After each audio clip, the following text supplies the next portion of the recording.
This country will have the right of return for both people. That means every Jew in the world, from now on forever, will have the right to make, is it called Aliyah? Aliyah to Israel and come here. And every Palestinian around the world would have a right to come here. Now I realize this will scare some Jews. Why would this scare some Jews? Because they think, well, we might end up having hundreds of thousands of Palestinians move to Israel. That would be scary. So we can... It's not only frightening for the Jews, it's also frightening for the people of Fatah, because they've seen what happened in Gaza in 2005. Fair enough. Let the Palestinians decide who they're afraid of. It's not for Israelis to say who Palestinians are afraid of, and it's not for Palestinians to say who Israelis are afraid of. What is your solution? And the viewpoint is that we live as equals in the same country, while at the same time we provide each with the security and independence and the self-determination that they both want. And we're proposing this in one country but two provinces, one province called Israel, one province called Palestine, and each province contributes 50% to the federal parliament, and each province has its own parliament to deal with its state issues. We believe there should be free movement of labor and people, where people live where they want to. All the settlements stay where they are. All Jews can move and live throughout Judea and Samaria, and Palestinians can live throughout Palestine or Israel as they know it. There will be no borders. There are administrative borders. Like the United States of America, you have administrative borders between New Jersey and New York, but you don't see them. There's no checkpoint, there's nothing. And people feel they are part of the same country, which is the United States of America. In this situation, it'll be part of the United States of Israel, Palestine. It's a great proposal, but it's naive. It doesn't fit this environment. The concept of, two people talking peace to each other and coming to an agreement can work only if we were living in Antarctica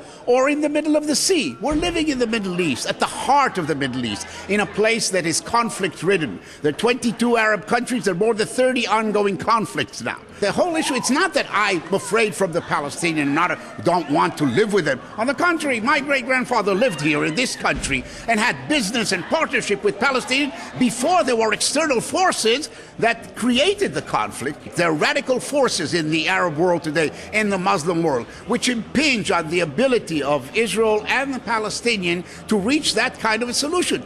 Many of the reasons that we are where we are right now is security reasons. Yes. And now, how would the motivation to kill Jews, where would that go? Well, I think it would disappear 99%, because I don't think there is a motivation to kill Jews, first of all. I think all the problems with us emanate from the fact that the Palestinians don't have equality and don't have rights within the state of Israel. But the conflict is about borders? It's not about religion, about nationalistic issues? Not. I'm an Orthodox Muslim. I've never sat with the only people I hear talk about religious, as this is a religious war, are Jews and some fanatical Muslims, but the majority of Muslims don't see this as a religious issue. One of the things that Kamal said is that it's not a religious conflict, it's only about borders. Do you agree with that? I don't. Look, the conflict is multi-layered. I mean, the reason that it became an armed conflict, the reason that this conflict became a violent conflict is because there were all sorts of elements which incited people to do it. One of them is the radical Islamic movement that is now engulfing the entire Muslim and Arab world. And we have to deal with that. Now, I can understand and I can empathize with those Palestinians who say, listen, we want to part from the past. We want to go to the future. This is the Facebook revolution. Of course, but how can you unshackle yourself from your brothers or from those people who say, no, we want to go back to the past. You can't ignore Islam. What we want to create is an Islamic republic. I mean, it's not just the threat of an Islamic republic is not just in the context of the Arab-Israeli conflict. It exists in Europe today. Your Jewish state could be what's recognized today, which is the land you acquired in 1948. And the Palestinian state could be the 1967 territories. But you would be part of the same country in a federation. So this way settlers can stay where they are. Jews can live wherever they want to. And you're even talking about Arabs and Jews fighting together in the same battalions? Obviously, there would have to be a shared military. They would have to. I mean, I'm looking at it from a Palestinian point of view. And as a Palestinian, I know your dispute is not with the Arabs, it's not with the Muslims. Your dispute is with me. The reason you have a problem with the Arabs is because of me. Once you solve the problem with me, It's over. It's over. If you call Ahmadinejad and tell him it's okay, we're okay, then that's it? It's over. He uses me as legitimacy. Yes, it's over. If you solve it with me, it's over. The point is this: I'm not afraid of the Palestinians. Palestinians are not the main threat facing Israel today in the region. We could, if it was only Israel and the Palestinians, we could have reached an agreement 60, 70 years ago. But it wasn't. From day one, the conflict was injected with external forces, with outside forces. Look, how did the Palestinian movement started? Who were the leaders of the Palestinian Kaukji? Haj Amin al-Husseini were all people who came from Syria, from outside the country. They weren't indigenous Palestinians. So, I mean, from day one, the Palestinian movement was dominated or manipulated by outside forces. What is your solution? Israel will annex Judea and Samaria and give all the Palestinians human rights and human dignity and freedom and a good maintenance.